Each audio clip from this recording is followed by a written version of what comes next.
And no, when we're dealing with the barrage of news, most of it bad, virtually all of it sordid, coming out of the White House these days, it's like the old expression goes, you can't tell the players without a scorecard. Well, our next guest has given us a scorecard. It's our good friend John Nichols, the progressive writer who writes for The Nation as Washington correspondent, as well as elsewhere. And he has a new book out entitled Horsemen of the Trumpocalypse. No, that's actually one word, Trumpocalypse, a field guide to the most dangerous people in America. So first of all, John, as always, thanks for coming on the program.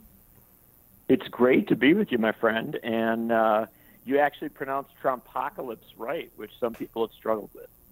Well, you know, if you have to say the name Trump, the apocalypse kind of wants to burst out afterwards. It just flows. It comes naturally. It does, sadly. Now, let's start with your, in terms of the new book about the Trumpocalypse. Was this an assignment someone suggested to you? Why don't you do this? Or what inspired you to do this? Well, it goes back quite a way. And, you know, I do your show now and again, and we've talked about a lot of politics. And it's one of the reasons I enjoy doing conversations with you, because you know your way around some of the economic and structural realities of our politics in the ways that a lot of folks don't. And so you'll understand that a year and a half ago, in February of 2016, I did a Nation cover story. The headline was President Trump, It Could Happen. And the argument I made was that if the Democratic Party did not get its act together because of structural flaws in our politics, the Electoral College, a host of other issues, money in politics, and also a real kind of searing anger out there at the establishment, real frustration with how things were going, there was a possibility that this guy could win. And it was at that point when I wrote that piece, I didn't actually think he would win. You know, I'm not going to try to claim I was prescient, but I thought there was enough possibility that I started examining who was around him and who would be put in power if he did get elected. And, you know, I kept putting files together on these folks, looking at folks. And what I came to a specific conclusion, and that was this guy was incapable of governing. He didn't have the skills. He was never a good manager. Frankly, he wasn't even all that good at business. But beyond that, there was no way he was going to make an easy transition to governing. So there was a likelihood, I presumed, that he was going to put the loudest yellers, you know, the noisiest, most kind of showiest characters in charge of things, people who really, you know, wanted to be running things. And in fact, that's what he did. And so this is the story of a lot of these people who he has given immense power to, but who he doesn't know that well, and who in some cases are actually operating beyond even where Trump would go. An example of that, two examples I'll give you. One is Scott Pruitt over at the EPA. He's more radical than Trump. And another is Betsy DeVos at Education. She's much more radical than Trump. It's not to defend Trump, but it's to say that he has empowered people that go to incredible extremes. And that's why we have to spend a little less time looking at Donald Trump and a little more time looking at the people he's put in charge of our future. So it's almost, as you talk, John Nichols, what I picture is almost this sort of Trump as this construction with this stage with vast empty spaces on it where he lets certain people come up and perform, and it's those people in a way that may pose the biggest threat. He's like the empty space that they come in and fill with extraordinarily destructive ideas. It's very, very well put. And it's one of the things that became clear. I can guarantee you, and this is from, you know, following the guy, researching, you know, a host of ways that would come into this. But I can guarantee you he couldn't have named the departments or the members of a cabinet before he became president of the United States. I don't think he had thought about this. I don't think he began to be prepared in the way that, you know, even the worst political careerists is. People who've been around politics, who've paid attention to it, who've thought of the possibility of being president, they've thought about who they would put in different positions. Trump wasn't there. And so, in a sense, he set up something akin to The Apprentice. He'd have, people come in and sort of try out for positions. But because of Trump's ignorance of government, ignorance of how it might work, and also his deference toward showmanship, he ended up putting people into positions who really wanted to be in those positions, but were, in many cases, and this is, I don't say this casually, the worst possible people to put in charge of these agencies. It's not like just a Republican president putting a conservative in a position of power. It is a Republican president who doesn't know much about governing, doesn't know much about government, putting literally the most extreme, most destructive people into these positions. Again, DeVos is an example at Education, Pruitt at EPA. But let me give you just one thing that I think sums the whole story up. The Secretary of Energy of the United States, the guy who is in charge of nuclear waste, which is a pretty big deal, is somebody who wanted to eliminate the department but couldn't remember which one it was. Right. John Nichols, a slight digression here, but I can't resist taking it.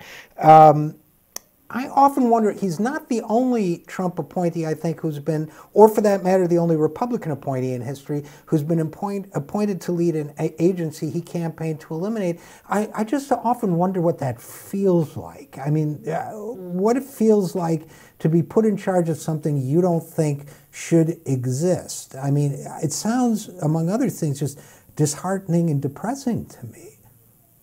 Well, in a way, except that if you frankly have a destructive personality. The weird thing about it is Rick Perry over at Energy is, he's a man of government. At the end of the day, he was offered this position.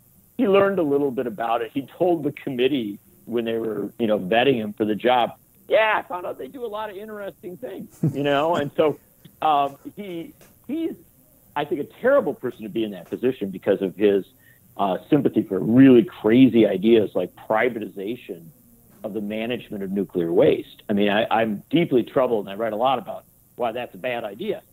By the same token, there are people like Scott Pruitt at the EPA who I think didn't formally say it, didn't go out and publicly campaign for getting rid of the EPA at every turn, although he's sued it, he's been very anti-EPA, but who actually, I think, delight in being in charge of an agency that has, as its name, environmental protection, and then going in there and under the guise of that agency, using its influence, its what was once its respect, and its power to dismantle protections for the environment. And I will say, I genuinely think Scott Pruitt is a nefarious enough character that you have to expect that he's probably enjoying what he's doing.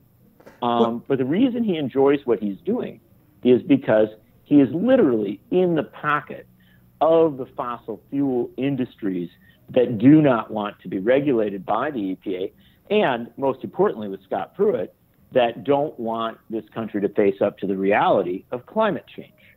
And as I looked at all the people that Donald Trump has empowered, there are certain constants. They're big fans of privatization, big fans of neoliberalism, and interestingly enough, they are huge fans of climate denial. Mm-hmm. And there's people who are climate denialists who you wouldn't even imagine. I mean, one of the most dangerous players in this regard is Rex Tillerson, former oil company CEO. You'd expect he wouldn't be very good on the issues, but he is systematically dismantling the State Department as a functional international entity. And one of the areas where that dismantlement is most serious is in regard to cooperation with other countries on basic environmental standards, basic environmental concepts, including climate change. but also it goes much deeper. And again, we can go on and on about these people, and we should. But what I want to emphasize is there is severe destruction occurring right now that extends far beyond what Donald Trump is talking about and what Donald Trump himself is doing. And because our media is so obsessed with Donald Trump and every tweet he sends and every awful statement he makes, that as a people, we are not being sufficiently informed about what is being done in our name, but without our informed consent, that is incredibly destructive, environmentally, economically, socially, with issues like voting rights and civil rights. And so what I argue with this book is we have to expand our focus. We have to go beyond just looking at Donald Trump to look at the whole of this presidency, because once we do so, I think it makes the urgency of our resistance far greater. Well, and I think that's a really important point, John Nichols. And again, the book is Horsemen of the Trumpocalypse. But I also, and it's a related point, I want your thoughts on it. I also think that the downside to framing the resistance per se as just a reaction against the repulsiveness of Donald Trump as a human being is that, for instance, I've described, I don't think he's an enormous aberration from the Republican Party of the last 50 years. I think he's the id of the Republican Party. I think he just unfettered id of the Republican Party. I think he just spews out what most of them would rather keep hidden, and then I guess he's turning it over to these characters, some of whom are new to the party. You talk about the wicked messengers like Miller and Bannon and so on, who are now Bannon's gone and Gorka's gone, but they're new. But a lot of these people that you describe are part of the Washington system, or were parts of the Washington. Reince Priebus and Sean Spicer, and they were all part of the Republican Party. Elaine Chao, Tom Price, So I guess what I'm trying to say is, how do we make sure that our outrage at what Trump is doing, or for that matter, what the Trump administration is doing, doesn't get so focused that we don't recognize that this is part of a broader trend, and the resistance needs to be about resisting the broader trend, if you agree. You're so incredibly right about this, and that really gets to the heart of the book. One of the things that I suggest for how to think about this, and why I think it's so important to know who these people are, know what power they have been given by Donald Trump, know what they are doing already and what they potentially can do, is that there may well come a point where Donald Trump resigns from office, or where Donald Trump is impeached, or where Donald Trump is defeated for re-election. And then the assessments of Donald Trump will come, and they will say, this guy divided the country. He was incredibly bombastic and irresponsible. He was a horrible president, right? We're so glad that we're rid of him. So everybody, that's the perspective they go. But then if you step back on it, what you will realize is these people that we never paid much attention to in all of these different very powerful agencies were making changes that will last, in some cases, years, in other cases, decades beyond Donald Trump's presidency. And that's the big deal. At the end of the day, what matters about a presidency is usually not the bombast or the theater. It is what's locked in for 20, 30, 40 years, perhaps forever. And to give you an example, if Betsy DeVos at the Department of Education succeeds in really pushing a privatization agenda as regards public education, that changes our whole future. If Ben Carson at Housing and Urban Development succeeds, as some people fear, in pushing an agenda of privatizing public housing, selling off the parcels where it's, by a waterfront or in a decent place, and really moving our poor into even more isolated, even more difficult situations in our cities and around this country. If Sonny Perdue at the Department of Agriculture really does succeed in, giving it all away to corporate agribusiness and literally wrecks the tradition of family farming in this country, or undermines it in profound ways, that's something we don't get back. Donald Trump can be gone, but the possibility that we can restore and renew quickly is very limited. And so as we fight Donald Trump, as we criticize Donald Trump, as we seek to hold him to account and limit his ability to do damage, we must also recognize that some of the greatest long-term damage may be occurring at the Department of Agriculture, at the Department of Education, at the EPA, at HUD, at HHS.